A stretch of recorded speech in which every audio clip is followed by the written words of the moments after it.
Each everyone. So yesterday, my cousin, who shall remain nameless, as will his location, he's in Oklahoma, in Muskogee Nation, but I've got a bunch of cousins who live in Muskogee Nation and outside of it. A cousin got on me about something I said on the Muskogee Nation People's Group in regards to a very specific issue. One that I referred to as being cowardice, but as I kind of doubled down, I also referred to it as hypocrisy. Now, my cousin made some really good points in our conversation, but so did I. And I'm going to go over some of that because it kind of highlights some bigger issues that we have in Indian country. Now, one of which is, I mean, corruption is kind of a broad term to use, okay? But somebody was posting, a couple people were posting anonymously. It's like anonymous 8745 and, whatever, like the sort of fake name for their profile. And you can't tell who they are. There's no profile pic because they're posting anonymously. But they want to get the information out there. And they're complaining about the National Council and its pay raises and how regular employees are not making enough money. And I get that. And my cousin was kind of saying the same thing. And it makes sense. But I said it was kind of cowardly to post anonymously because here's the thing. It's not just about the pay raise issue.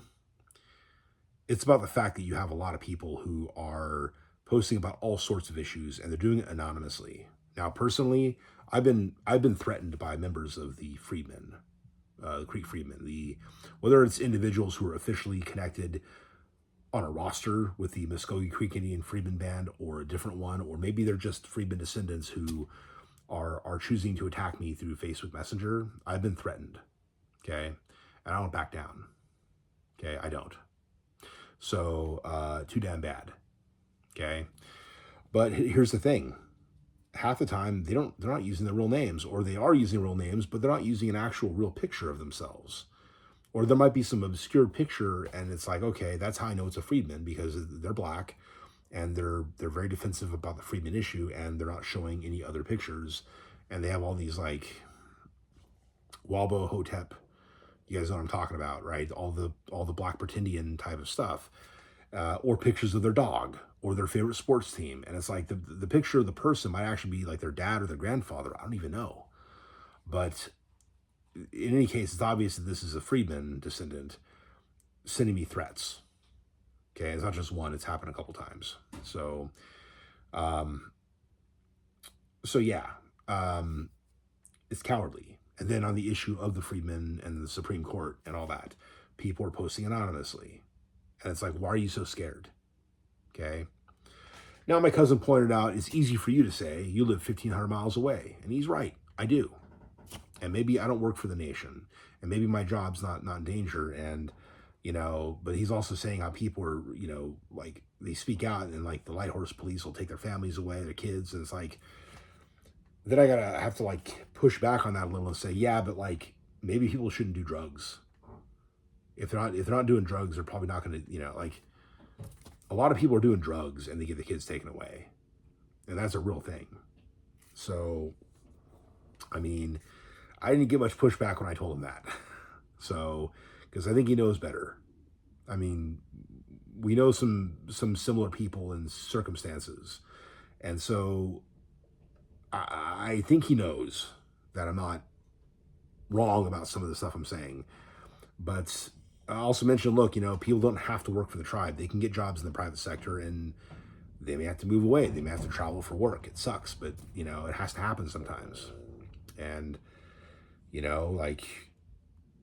but people literally expect Muskogee Nation to pay all of their bills. And it's like their power, electricity, their food, probably their child support, maybe their alimony payments, their bail money, all sorts of stuff.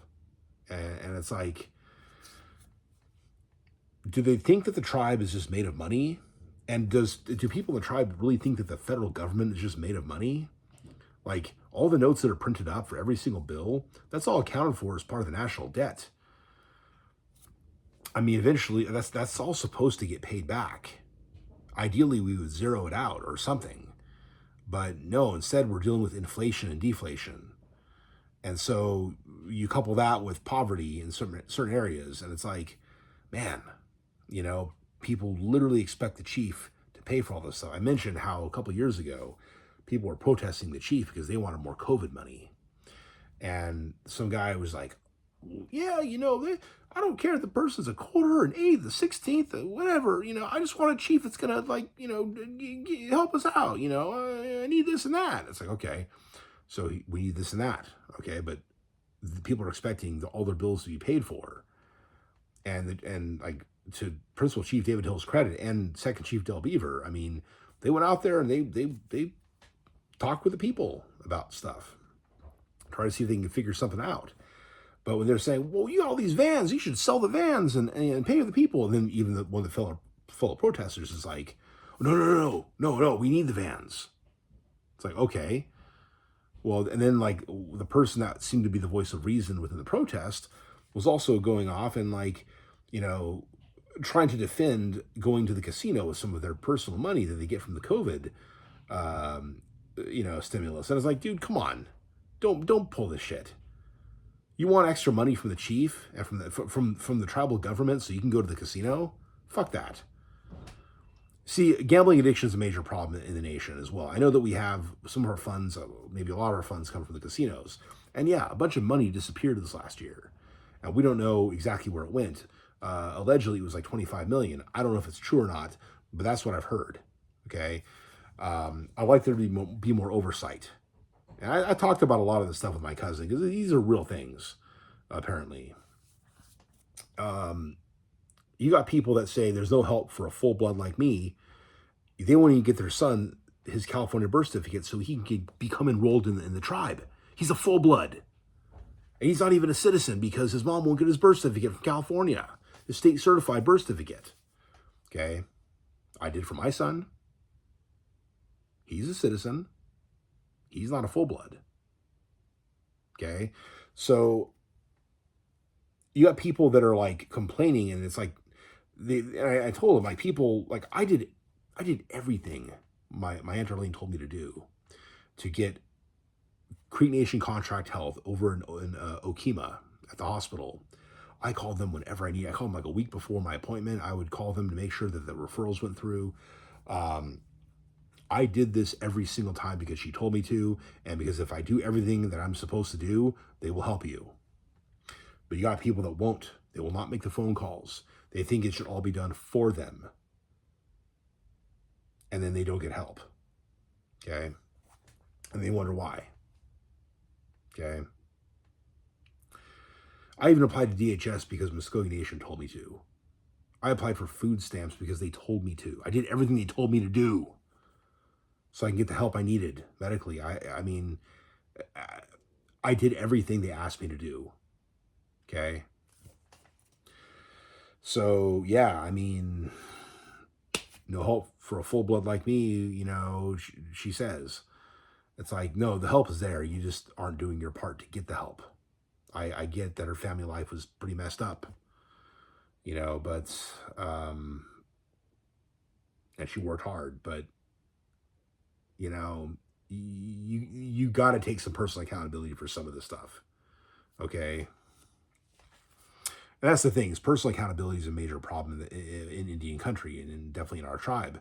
I mean, you got people that really think they should be waited on hand and foot by the tribe, and that the tribe should just pay all the bills. Like it's just magic money out of nowhere. And you got people that think, oh, well, we should disenroll anyone who's under a quarter blood quantum. That way there's more money for the rest of us. It's like, dude, you're not living in the Florida Everglades. You're not part of Seminole Nation of Florida. They've unenrolled, or they've blocked enrollment for people below a certain blood quantum, and they have a limited number of people, and they have a lot of money, and they're in Florida, not Oklahoma, not Tornado Alley. They're in Florida, beautiful Florida. Okay. So yeah, I mean, that's a whole different story, and people don't realize that. They just see, well, they got money. I want it. I need it. Okay. The stories I've heard, the depraved stories I've heard when I lived out there, holy crap, man. So there's a lot of problems. And I think some of that stuff is changing, but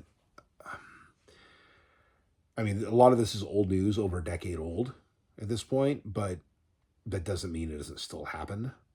You got things like murdered and missing Indigenous women, or murdered and missing Indigenous people if you're going to include men. You see, they don't, when it comes to the women, it's, oh, just women. But when you include the men, oh, it's everybody now. Okay, you can't just have the men. Murdered and missing Indigenous men. You don't see that a whole lot. Okay. The question is why? Why are they murdered and missing? What happens? Now, I mentioned to you recently that on this channel that I watched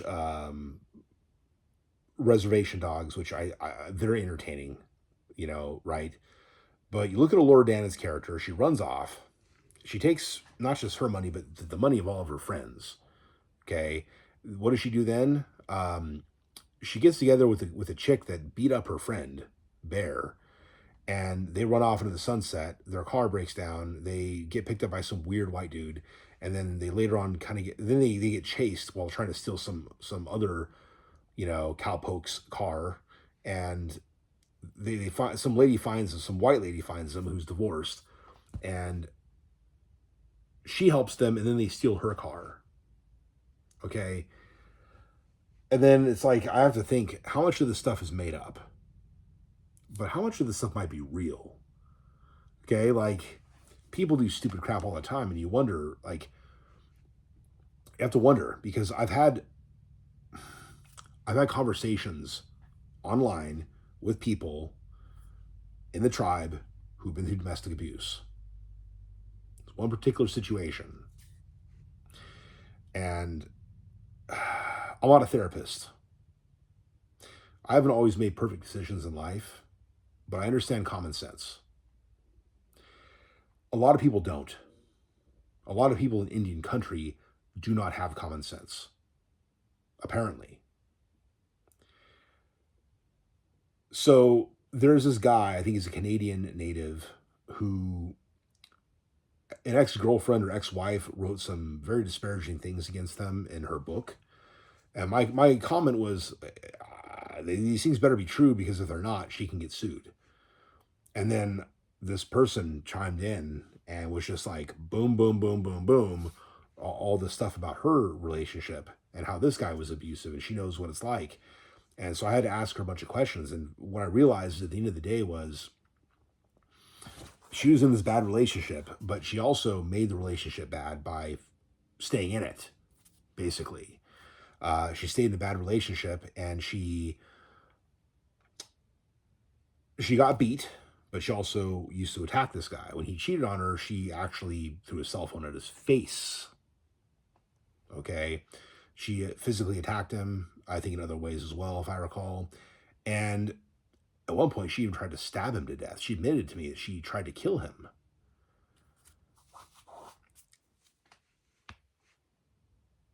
You don't want to poke at the hornet's nest, okay? You don't want to, like, there's a saying, a couple sayings, okay? Forgive the language, but, okay, first off, play stupid games, win stupid prizes.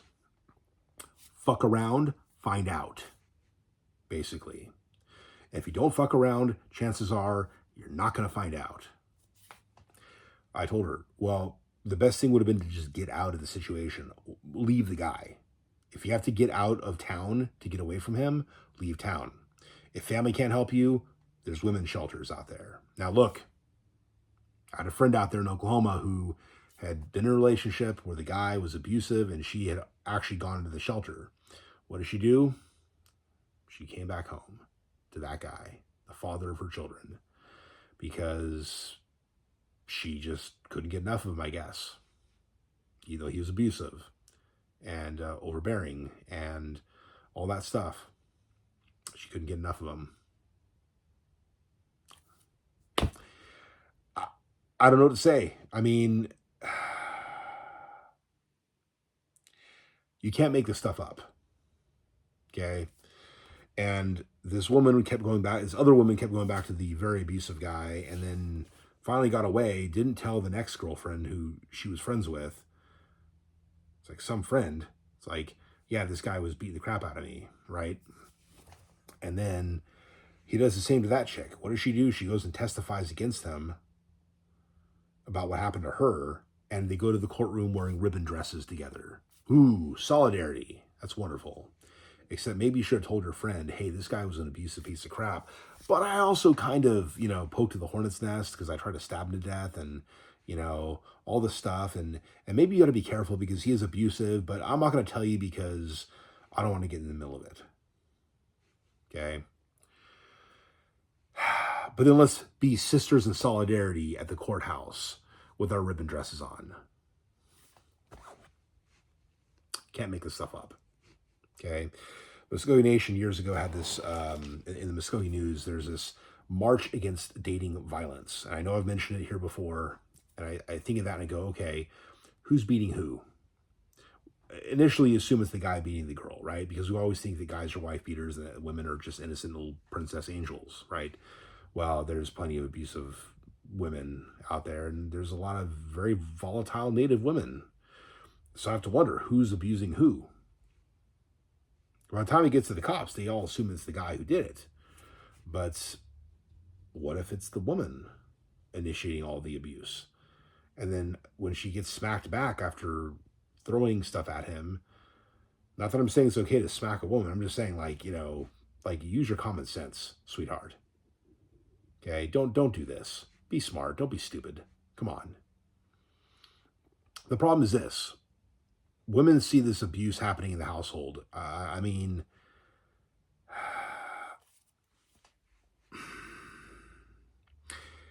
People see it growing up, and so they live what they learn. And when you're in a small town, kind of remote area, that's your world right there. You might watch TV and dream about what can happen from what you see on TV, but then you have no idea of how to make it happen in real life, in real time. And so you start falling into the same bad, stupid habits that your parents are still involved in. And then you realize, I got to get away from home, like Laura Dannon. Okay. And then who knows what you do to cause the problems in your life, but somehow you end up getting in trouble.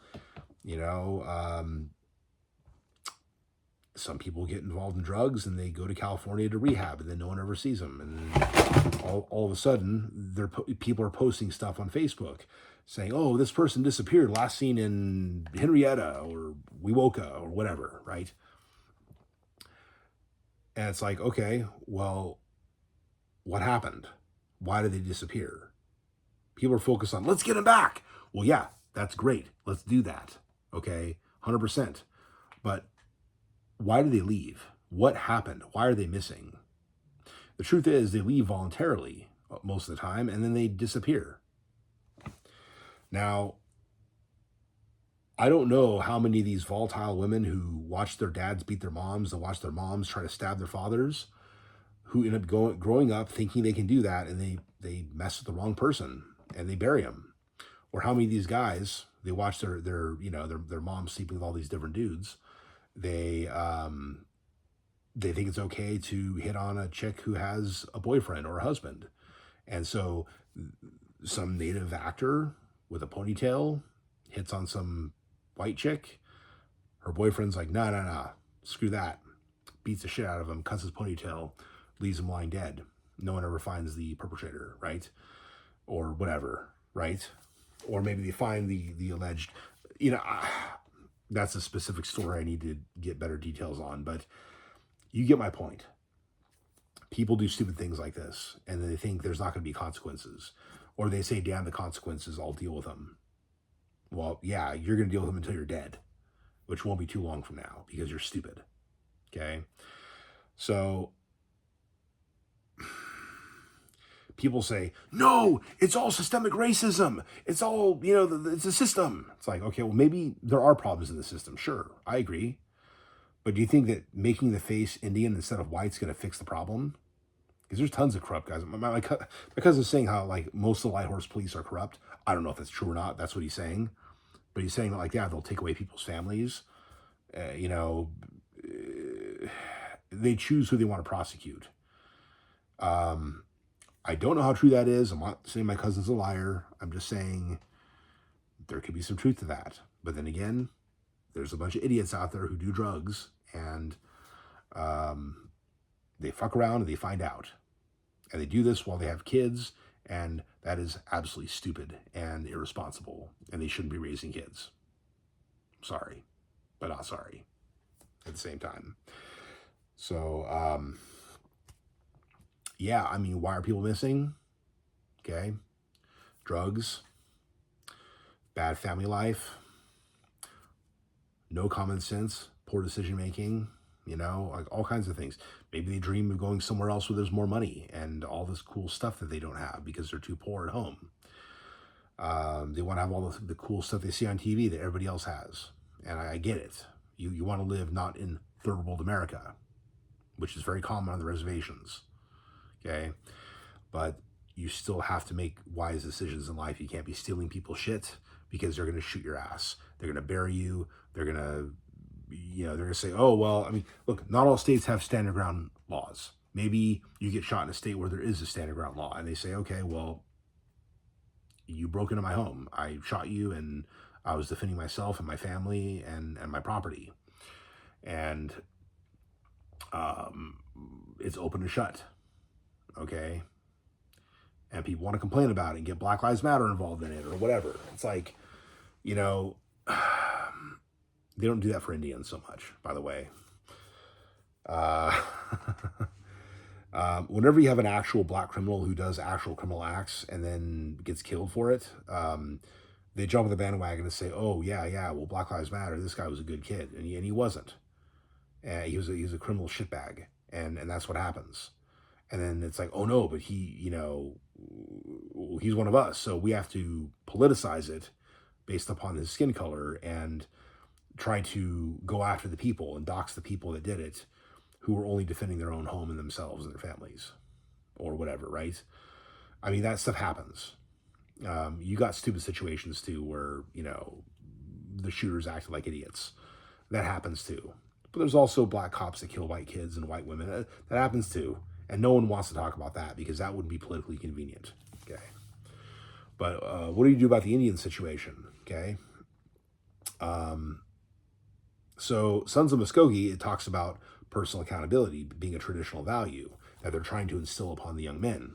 And I think that's amazing because that's what we need.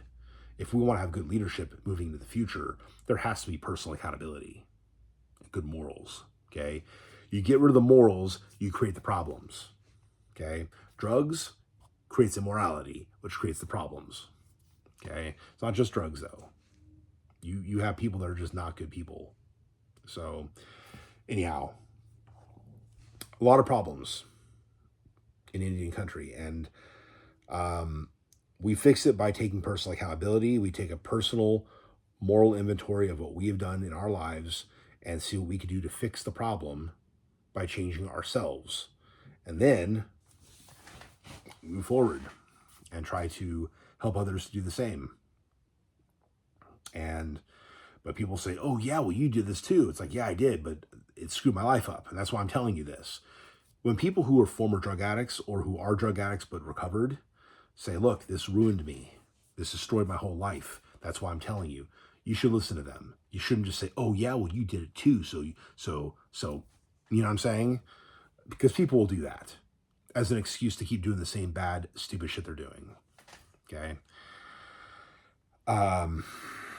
A lot of people, like, you have religious people who say, look, you shouldn't do this and that. And they say, yeah, but you did. It's like, yeah, I know, but I screwed up and I shouldn't have done that. It's like when they say, well, I didn't do it. Or they just get silent when you call them on it. Yeah, that's kind of like, cowarding out. But it's saying, look, you're right. I did it. And it was stupid. And I'm trying to save you the same problems that I had. It ruined my life. Okay? That's how you do it. Okay. You don't seek to justify it. You seek to try to help other people. Okay. You say, yeah, I was abusive in my relationships and it screwed up my life and my kids' lives. And I realized what a problem it is. So I sought help and I'm doing better now. I have to control myself, yada, yada, yada, whatever it is. Okay. Yes, I was an alcoholic. I am an alcoholic. I'll probably always be an alcoholic, but I went to AA, I went to church, and I'm telling you, you can change your life, okay? But you got to do it because if you don't, you're going to be doing the same stupid crap that I did, Okay. That's how you fix it. That's how you fix it. It's personal accountability. And it's not just teaching the kids to not make the bad decisions in the first place. It's also teaching them to own up to these things. And that way they can recover, and that society can ultimately recover from their bad decisions because they can still learn from their own bad mistakes. Okay. So, accountability. It's a very key virtue that we all need to have. And no one's perfect. Okay. We all make bad decisions, myself included, and I try not to make them. Okay. I try to exercise common sense. I try to stay out of bad places where there's probably bad people. I put my nose to the grindstone at work. I come home. I take care of my kid. I take care of my mom. And I do the best to take care of my bills. Okay. And I don't steal that which is anybody else's. And you just got to exercise common sense and good values. Okay. And so, and try not to be like greedy or envious of others, because if someone worked for what they have in life, you do not have a right to steal it from them. And just as one little depraved anecdote, which I probably mentioned before, when I was on the CHR bus, when I first lived in Oklahoma and was going through the contract health services, going to the Okemah hospital, which my Aunt Darlene called the Okemah Clinic because she remembered it being a clinic. It was already a hospital when I moved back there, but in any case, and it was expanding, as I recall. But on the bus, this lovely lady, this wonderful lady, okay, she was funny, she was beautiful, she was definitely a pleasure to talk to, okay, older, and she mentioned how like she'd been through a couple marriages, and it's funny because I think her last husband was white, and just like I know one guy who's married several times, and his last wife was white, and he just couldn't fight with the Indian women anymore. Maybe this woman couldn't fight with the Indian men anymore. I don't know. Maybe she was the fighter. I don't know. I don't know what happened, but she ended up marrying a white guy. But whenever she'd go to Oklahoma City to do her thing, to go to the clubs and have fun, she wouldn't do her makeup at home where she lived in,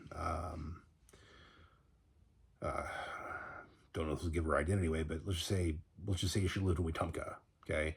And if she did her makeup and walked out of her house with her makeup on, they would know that she had makeup, and they'd go and steal it. So she instead would just wear crappy clothes and, keep all of her stuff in a bag, drive away, and on the way over there, she would get dressed up and dolled up and do her makeup and everything. And that's how she was able to go have fun and not get robbed when she came back. So, or come back and find her place ransacked, because that's the kind of stuff that happens. At least back then in 2010, that was the thing. So, yeah, I mean, personal accountability, good morals, and you got to be smart. It's like be gentle as a lamb, but wise as a serpent. I hope I got that correct. You got to make smart decisions. You got to stay out of bad situations, and that's all there is to it. So anyway, I hope this was meaningful and useful to my fellow Muskogee out there and anybody else watching, because let's be real. It's not just the Muskogee people that can benefit from this wisdom. It's anybody. I'm not that I'm saying I'm so wise and benevolent and wonderful, but these are real stories, and this is stuff that's going on. And don't be greedy. Don't be envious. Follow the scriptures when it comes to these things. And I'm not saying that because I'm such a perfect example. I'm saying it because it's all true. Okay. Live by those principles. You'll live a better life. You'll be society will benefit from it. And whether you go to church or not, these things will benefit you. And staying out of bad situations will benefit you. It'll benefit the people you love and care about, because they're not going to worry about you anymore. They're not going to be like, oh, why are they missing? Oh my gosh, they're murdered. It's an evil, racist white person. No, your kid made stupid decisions, and it's partly your fault for not teaching them better. So that's it. But no, for watching. Haram Chichatlis.